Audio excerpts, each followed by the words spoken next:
Bien, buenas tardes a todos. Bienvenidos a esta nueva junta de pared abdominal. Yo soy Carlos Calderón, cirujano de acá del Hospital de Kennedy. El día de hoy vamos a tener como revisión de tema eventrografía abierta dentro de nuestro módulo de eventrografía abierta técnicas quirúrgicas. Hoy revisaremos el TAR a cargo del doctor Germán Rueda, residente de cirugía general de la Universidad Militar Nueva Granada. Adelante, Germán.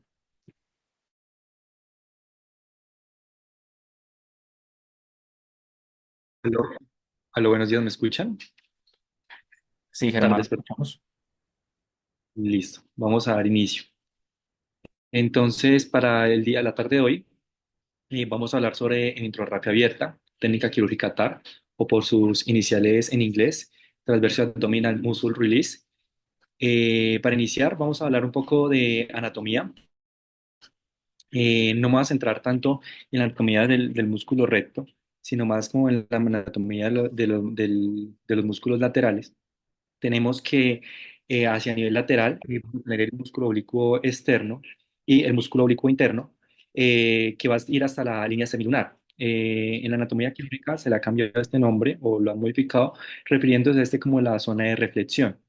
El músculo transverso del abdomen, que es uno de los músculos más importantes para la técnica que vamos a hablar, eh, es el único músculo a nivel lateral que inserta en la región posterior de las costillas. Y vamos a tener algo importante, más que los músculos, son los espacios, en donde vamos a encontrar un espacio retromuscular, donde se realizan algunas técnicas como el River.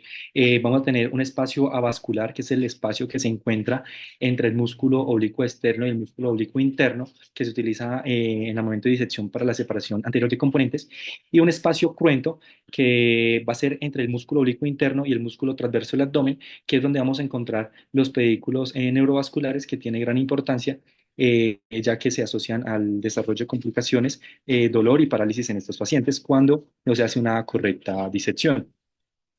Eh,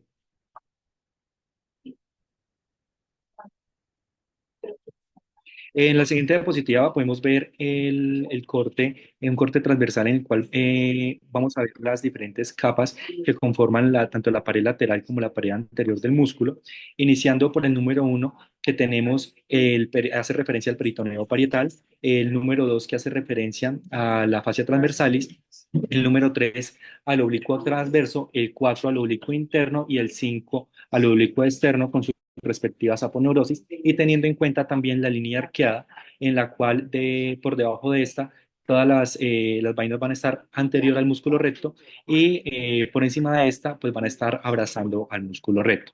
Anteriormente se había descrito que el espacio preperitoneal tenía mayor resistencia de manera caudal hacia origen craneal. Sin embargo, como vamos a ver en la siguiente diapositiva, se dieron cuenta que esto es de manera asimétrica, y lo describieron como un tridente. En este tridente, como vemos, las zonas que mejor resistencia van a tener son aquellas que tienen mayor grasa preperitoneal, que va a ser el espacio de rectus bogrus, y un espacio que es una zona romboide hacia la parte craneal, que describen en algunos textos como el espacio de Concio o Conci. Adicionalmente, la fascia transversalis sí tiene una disposición de craneal a caudal de mayor resistencia, pero va a ser es diferente al peritoneo, que es una sola membrana, mientras acá se han descrito que son membranas entrecruzadas, entrelazadas. Anteriormente se le describe, o sea, actualmente se le describe como tridente. Sin embargo, en algunos textos o en algunas charlas han descrito que se parece mucho al logo de la resistencia de la película Star Wars. Y lo que hace referencia es que a la zona donde no se encuentra el color amarillo son las zonas de mayor debilidad y mayor facilidad tenemos de romper cuando no hacemos una adecuada disección, o no tenemos un adecuado cuidado, que hace referencia a los hipocondrios.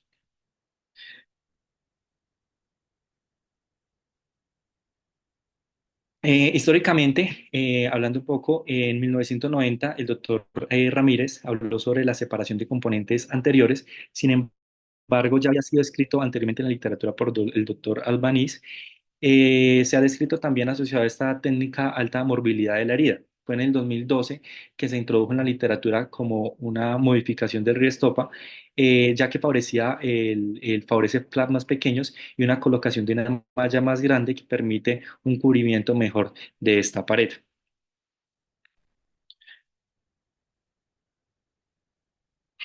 Hablando de las indicaciones que tenemos para el abordaje de los pacientes con TAR, entonces la técnica está indicada más que todo en aquellas lesiones o defectos grandes, hernias ventrales mayor de 10 centímetros. También está indicada para aquellos defectos pequeños, dependiendo de la cronicidad del defecto. Cuando estamos haciendo cierre de la pared y sospechamos tensión de la vaina posterior del recto al momento del cierre, defectos subcostales previos, sitios donde hayan sido localizadas estomas, o cuando hablamos de un abdomen complejo, que fueron pacientes que tuvieron antecedente de fístulas centroatmosféricas o varias intervenciones quirúrgicas.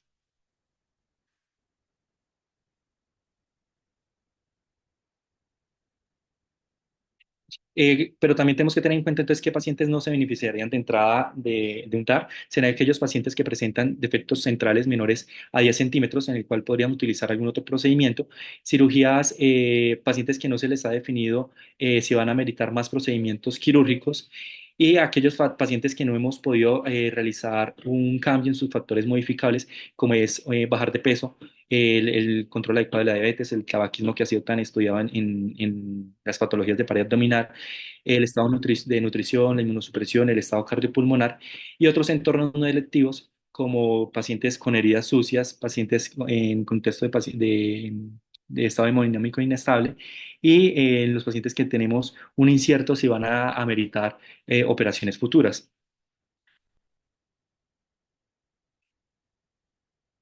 Entonces, ¿cómo se va a hacer la preparación preoperatoria de estos pacientes? Entonces, lo ideal es hacer una adecuada clasificación de la hernia y tener una adecuada imagen para poder evaluar el defecto. Considerar en aquellos pacientes con un índice de Tanaka mayor a 25% el uso de toxina botulínica o el uso de nemoperitoneo previo a llevar al paciente a procedimiento quirúrgico, y también buscar un trabajo interdisciplinario en conjunto con nutrición, fisioterapia y la especialidad pertinente dependiendo de las comorbilidades que presente nuestro paciente. ¿Qué comorbilidades vamos a tener en estos pacientes? Entonces,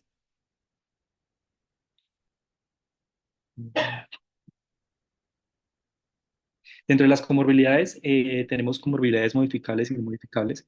Dentro de las tres que más impactan y las que más se han estudiado es en la obesidad, en el cual se le puede ofrecer un manejo médico, o también no descartamos el uso previo de cirugía bariátrica, buscando tener un índice de masa corporal por debajo de 40 en estos pacientes. El uso de la suspensión del consumo de cigarrillo, hay estudios donde se ha dado cuenta que más que impacte en cirugías limpias, donde más beneficios se encontraron en aquellas pacientes que han tenido cirugías previas para estomales, perdón. Y el control de la diabetes, buscando una meta de una hemoglobina glicada por debajo de 8, ya que estos factores se han asociado a peores resultados y una mayor morbilidad, y principalmente, como vamos a ver más adelante en otros estudios, mayor infección del sitio quirúrgico o recurrencia. Adicionalmente a esto, hay que brindar en estos pacientes un seguimiento trimestral y una buena comunicación, mientras logramos tener control de estas comorbilidades y poder llevar al paciente a un acto quirúrgico seguro. A continuación, vamos a hablar del TAR clásico, en el cual señaló el texto en rojo. Ya vamos a escribir previamente cómo se hace actualmente el TAR, pero inicialmente se hacía una incisión en la vaina del recto posterior en su borde más lateral, dividiendo así la vaina aponeurótica posterior del músculo oblicuo interno, que esto permitía el acceso al plano entre el oblicuo interno y el músculo transverso del abdomen. Sin embargo, se dieron cuenta que en esta disección se iban a presentar mayor riesgo de lesión nerviosa de este paquete que discurre por la pared abdominal lateral, así como mayor incidencia de parálisis completa versus parálisis parcial del músculo recto. Dando a entender esto, el paso a paso para realizar un TAR adecuado es, recomiendan que para aquellos cirujanos que apenas están entrando a realizar este procedimiento, hagan una incisión amplia y cómoda para ellos. Ya después de, con mayor experiencia, pues harán incisiones más cortas, pero inicialmente hacer una incisión en la laparotomía cómoda y amplia que le permita trabajar con satisfacción. Se va a hacer una disección del saco que debe ir hasta el límite del defecto y posteriormente realizar una apertura del saco desarrollando la liberación de las adherencias de los órganos intraabdominales. Posteriormente, se va a realizar una incisión de la lámina a 0,5 centímetros del borde defecto a lo largo de toda la laparotomía, separando el recto de la hoja posterior y separar el contenido intraperitoneal. eh, en algunos textos lo recomiendan hacerlo con una compresa para evitar lesiones de este y también tener cuidado con los vasos epigástricos. En la siguiente diapositiva vemos la imagen ya ampliada en el cual podemos ver hacia la parte superior los músculos rectos, hacia la parte medial se pueden evidenciar los nervios y la línea punteada roja nos muestra la incisión donde se debe realizar el TAR sobre la hoja posterior de la vaina del recto para poder caer hacia la fascia transversalis y continuar con la disección. Posteriormente, continuamos con la identificación de la línea arqueada, ahí que vamos a encontrar el espacio de Bogros y Retzius, que ya hemos identificado anteriormente en la anatomía, en el cual lo identifican como la zona basal del tridente. Hay una liberación de la lámina posterior hasta ver que llega con facilidad a la línea media y permite unirla con el lado contralateral, y una incisión en la vaina del recto posterior, lo cual nos permite caer en la fascia transversales. Posteriormente, pues se realiza el procedimiento en el lado contralateral. En la siguiente diapositiva podemos ver la diferencia entre el TAR clásico, que sería la línea punteada roja, y el modificado, que es la línea punteada verde, lo cual muestra la incisión sobre la vaina del recto posterior, cayendo hacia la fascia transversales y ahí disecando y haciendo una disección para separar el músculo transverso del abdomen. En la siguiente imagen podemos apreciar en el plano quirúrgico, en la siguiente imagen que pone siguiente, podemos ver cómo realizan la separación del oblicuo del músculo transverso de las fascias transversales. Acá es importante identificar los límites superior en el espacio retrocifoideo y el tendón central del diafragma, y hacia el límite inferior buscar el espacio de Retzius y el espacio de Bogros.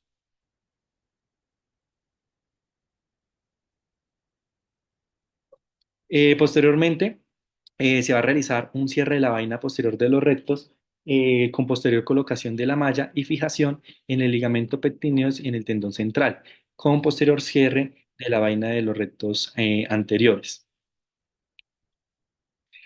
Al momento de terminar el procedimiento hay que tener especial cuidado en no salirse del plano que se está haciendo la disección, cuidar los vasos epigástricos y tener en cuenta las disecciones muy laterales, no presentar lesión neurovascular y tener una malla lo suficientemente amplia que permita abordar de lateral a lateral y antero superior, de superior a inferior.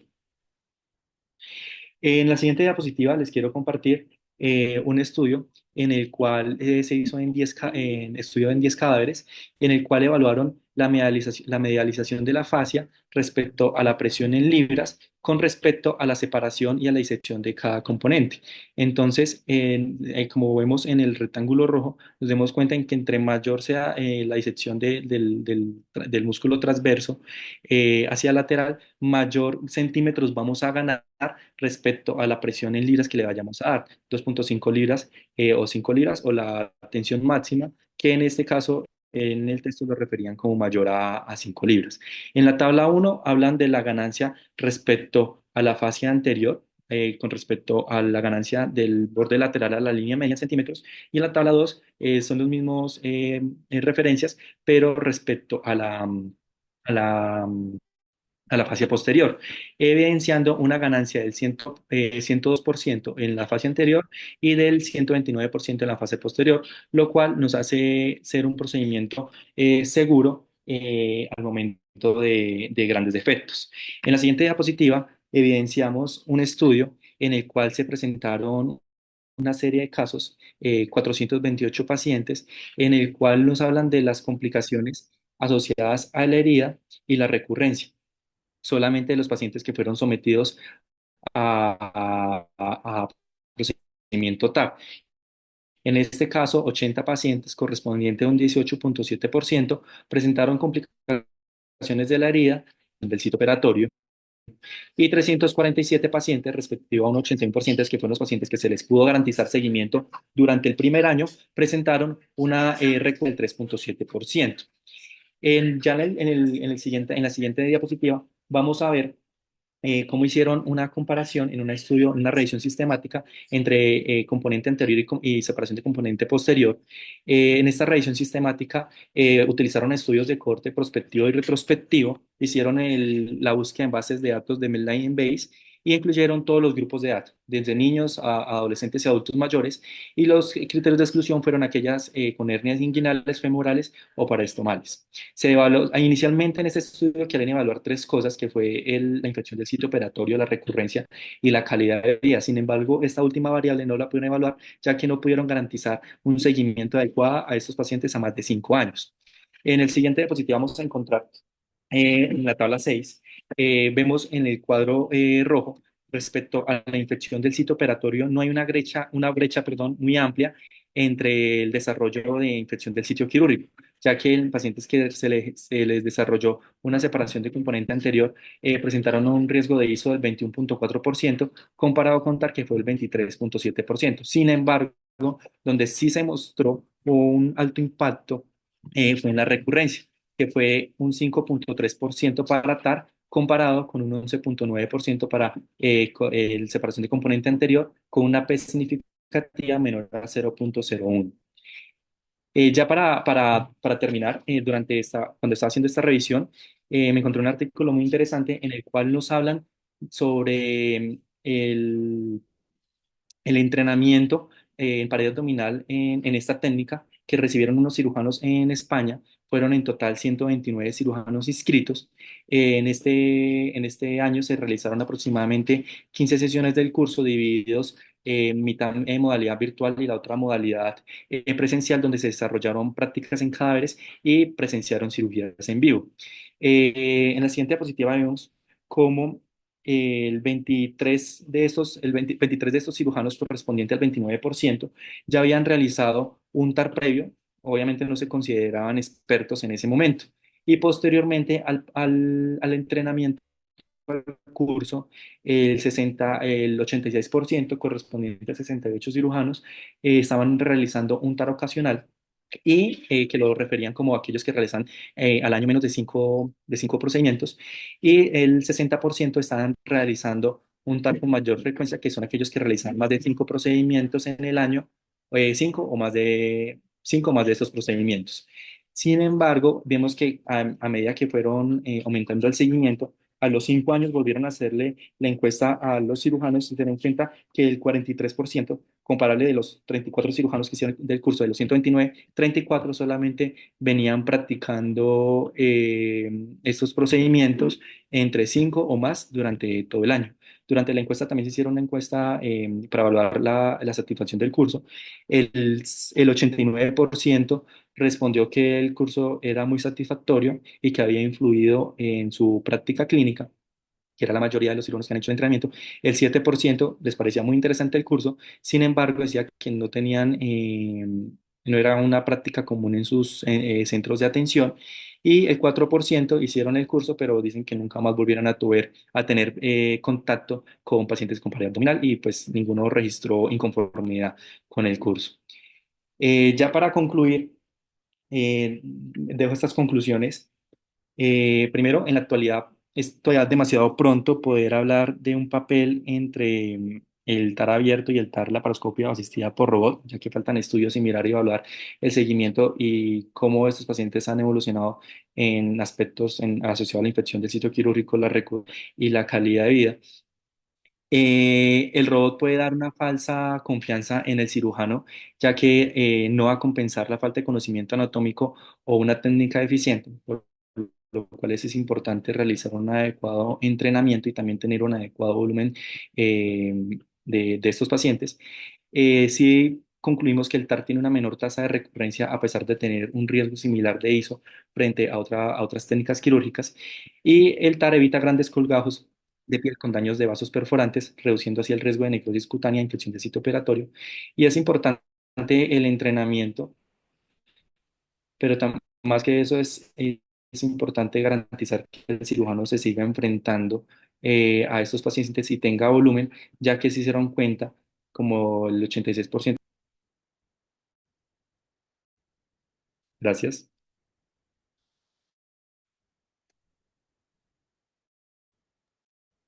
Germán, muchas gracias. Una excelente charla. Yo pienso que el Tagra es una herramienta que hoy en día es de gran ayuda para, para los defectos ventrales grandes, que inclusive van combinados con técnicas, por así decirlo, ayudantes como el neumoperitoneo o el Botox.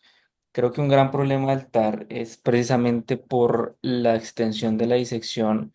Ahora vendrán los defectos laterales de precisamente esa disección tan amplia lateral, que pienso que yo puede ser el talón de Aquiles del TAR, sin contar la morbilidad, la extensión de la disección, la lesión neurovascular, pero pues es una técnica que hoy en día es muy usada con muchos estudios y que tiene muy buenos resultados en la literatura.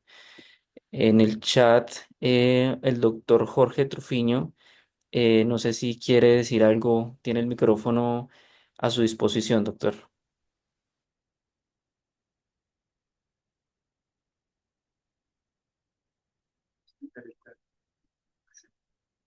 Técnica puramente veterinaria es mejor o los datos de recurrencia pueden mejorar la realización del TAC. Aló, buenas tardes, ¿cómo están? Con el doctor Turizo. Adelante. Bueno, no, la charla me pareció muy buena. El TAR es una de las cirugías eh, que más nos han ayudado a poder cerrar defectos desde su invención por el doctor Nowitzki. Eh, Hemos visto cómo se ha aumentado el número de paredes que podemos llegar a cerrar. Hay que tener mucho cuidado con ciertos tips, como por ejemplo la apertura de la hoja posterior durante la disección, que es bastante frecuente. Es una apertura que inmediatamente se reconoce el defecto, hay que cerrar porque puede llegar a crecer este defecto considerablemente. Eh, podemos, Tenemos que tener mucho cuidado con las asas, hay que proteger el monobloque de asas con una compresa bastante bien extendida. Eh, y bueno, como decía Carlos, eh, la separación posterior de componentes iniciará como un RIPS estopa, como un RIPS, y de acuerdo a la necesidad podríamos pasarnos a un TAR. Entonces, esta secuencialidad permite tener la posibilidad de tener varias herramientas a la mano para poder